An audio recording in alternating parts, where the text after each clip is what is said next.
안녕하십니까. 재료공학부 박사과정에 재학 중인 김근태라고 합니다. 이 집회에서 오해의 소지가 있기에 최대한 정치적 메시지에 대해 조심스럽게 접근해야 한다는 것을 이해합니다.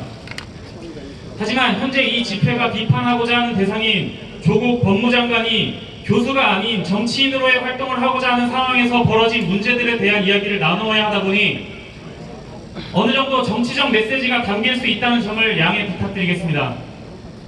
다만 제 발언이 결코 특정 진영만을 옹호하거나 비판하고자 하는 것이 아니라는 점은 말씀드리겠습니다.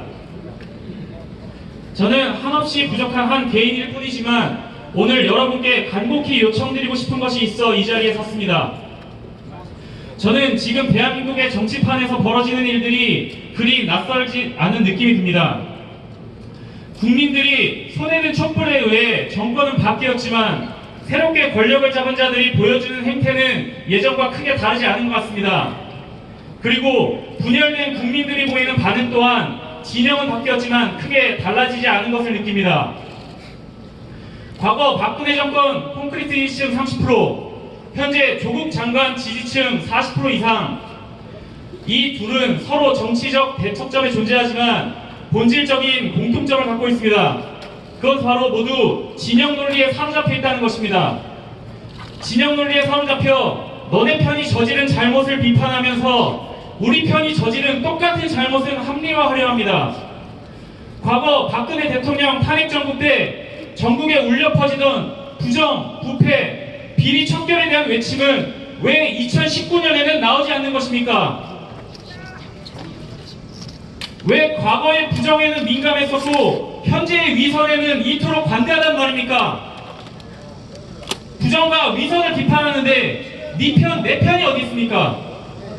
정치라는 것의 본질이 언제부터 편관계가 되었습니까? 저는 2년 전 광화문에서 촛불을 들었습니다.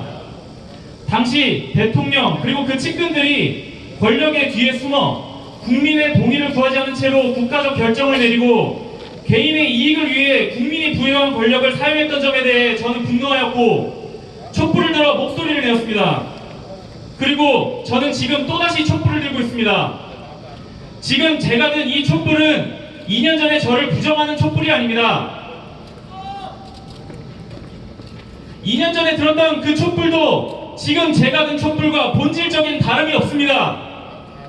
2년 전에도 그리고 지금도 제가 손에 든 촛불은 특정 세력만을 비판하거나 옹호하기 위한 것이 아닙니다.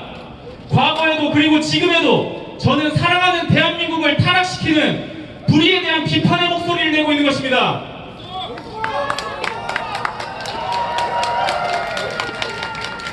하지만 지금 우리의 이 촛불이 특정 세력을 비판하기 위한 것이라고밖에 받아들이지 못하는 사람들이 있습니다. 2년 전에도 마찬가지로 그런 사람들이 있었습니다. 아까도 말씀드렸지만 이 둘이 겹치지 않는다 가정하면 대략 70%의 국민들이 이 숭고한 촛불을 고작 편가르기의 수단으로 받아들이고 있습니다. 이들은 왜 진영 논리에 사로잡힌 좀비가 되었을까요? 제가 생각하는 그 이유는 질문하는 방법을 모르기 때문이라고 생각합니다. 흔히들 우리나라의 교육의 문제점이 질문하지 않는 문화에 있다고들 하는데 학생들만의 문제가 아닙니다. 어른들조차 질문할 줄을 모르는데 어떻게 아이들에게 질문하는 걸 가르치겠습니까? 그들의 사고는 1차원적인 사고에 멈춰 있습니다. 조국이가 검찰개혁의 적임자래, 조국 힘내세요, 조국 후보자에게 던져진 의혹들은 다 가짜뉴스래, 그럼 그렇지 조국 힘내세요 와 이렇듯 자신이 주장하는 내용에 본인의 생각은 눈꼽만치도 들어있지 않고 내 편으로 받아들인 누군가가 그렇다고 하니 아 그런갑다 하는 겁니다. 앵무새와 다를 것이 하나도 없습니다. 여러분 질문을 해야 됩니다. 조국이 본인 인생에서 어떤 모습을 보여줬었기에 검찰개혁의 적임자라고 하는 건지, 검찰개혁은 무엇인지, 그걸 어떻게 하겠다는 것인지, 여러 부정과 비리에 대한 의혹을 받고 있는 모순적인 존재가 무엇을 어떻게 개혁하겠다는 것인지, 애초에 국가의 장관으로서 자격이나 있는 것인지 우리는 스스로 질문을 던져봐야 됩니다.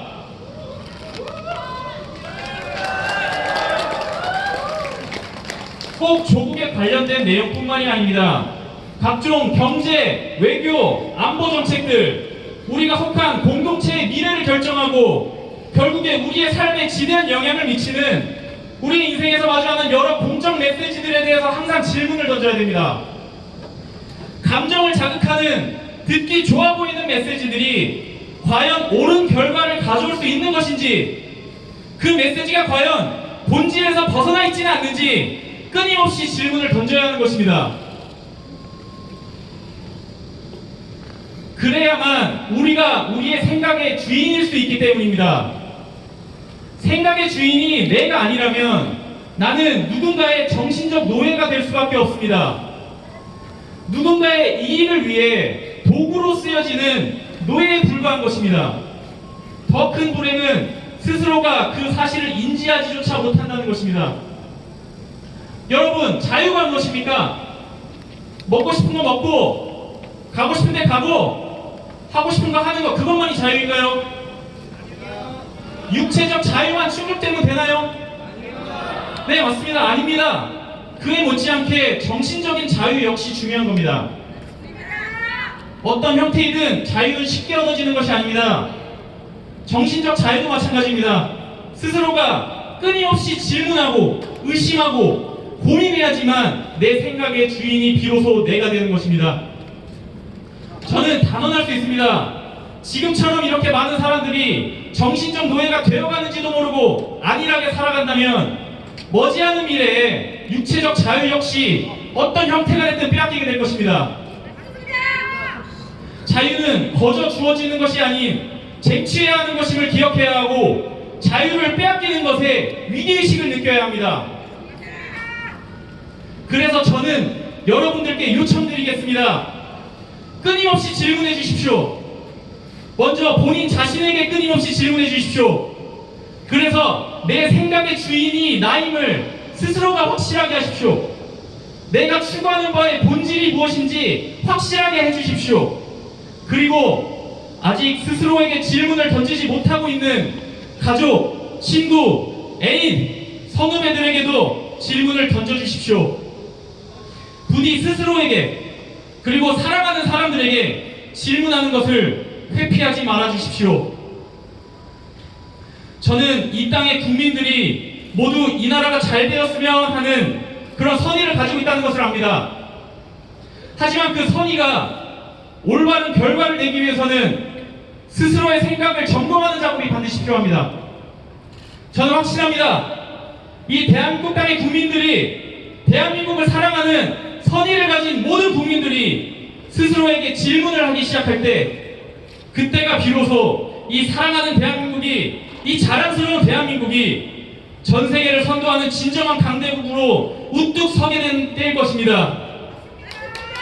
여러분, 한 사람 한 사람의 질문이, 그리고 오직 그 질문만이 이 대한민국을 건강하게 바꾸는 힘이 될 것입니다. 감사드립니다.